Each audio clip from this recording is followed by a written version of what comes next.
राम राम शेतकरी मित्रांनो, आपण इथे मक्का लागवड करणार आहोत।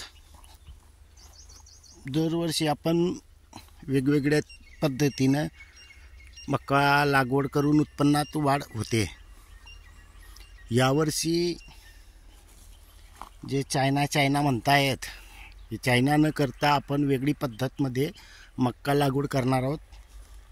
आपण या पद्धतीने चाऱ्या मारून घेतलेले आहेत आणि हे जो मध्य भागावर जो पृष्ठभाग आपण जो बेड म्हणतो, त्या बेडवर आपण टोकन यंत्रानं 3 लाईन टाकणार आहेत। नाहीतर याच्या अगोदर आपण 2 लाईन टाकत होतो।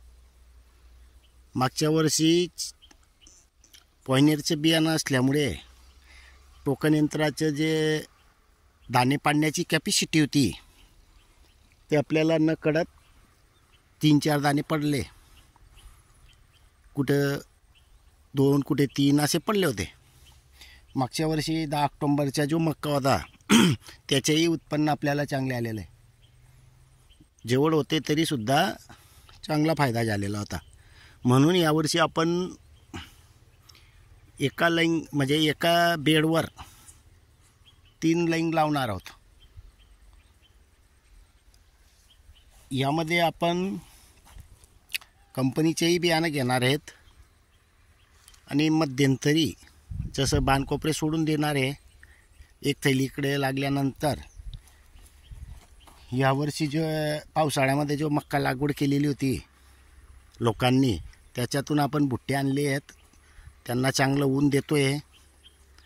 आपल्या निविष्ठांमध्ये त्याची बीज प्रक्रिया करून ते पण आपण इथे लागवड करणार आहोत। यावर्षी म्हणजे जळगावच्या अर्चनाताई यांनी जे 2 वर्षापासून त्यांच्याच कडचं बियाणं लागवड करतायत, टोकन यंत्रानं पेरणी केलेली होती। यावर्षी चांगलं उत्पन्न आलेलं आहे त्यांना आपल्या नियोजनावर। 2 वर्षापूर्वी ह्याच शेतामध्ये आपण शेवटी लागवड केलेली होती, पण त्याच्यामध्ये आपण बियाणं पाहिजे तसं न घेता, म्हणजे जे घरगुती होतं मागच्या वर्षाचं खराब होतं ते टोकन केलेलं होतं। आणि विशेष म्हणजे जेव्हा आपण या शेतामध्ये हरभरा डॉलर टोकन यंत्र केलं होतं, त्याच साच्यामध्ये टाकून आपण टोकन यंत्र केलं होतं। तर त्याच्यामुळे काय झालं होतं, एका जागेवर कमीत कमी 5-7 दाणे पडले होते। उगवणशक्ती सर्व काही चांगलं झालं। जिथं 2 होते ते चांगलेच राहिले। आपण नंतर म्हटलं गुरांसाठी वासरीसाठी चारा कापून घेऊ, पण काही वेळेला ते राहून गेलं, त्यामुळे बुट्टे लहान पडले होते।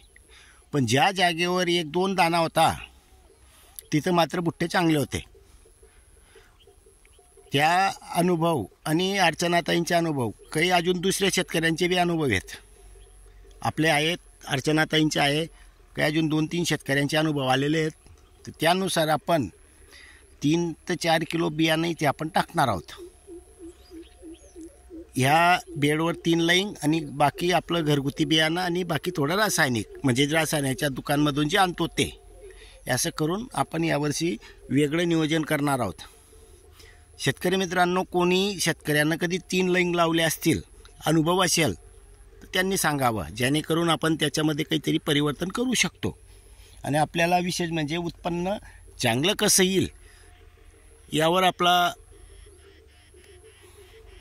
म्हणजे आपलं याच्यावर काम चालू असतं। आणि शेतकरी मित्रांनो, हे जो नवीन प्रयोग असतात हे फक्त शेतकरीच करू जाणतात, दुसरं कोणी करत नाही।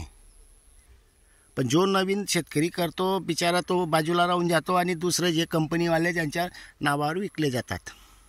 त्यासो आपल्याला काही नाही, 4 शेतकऱ्यांचा फायदा होईल, त्यांच्या थ्रू का माहीत पडेना, पण ते चांगलं असेल। बघू यावर्षी बेड पद्धतीवर आपण नियोजन करणार आहोत। धन्यवाद।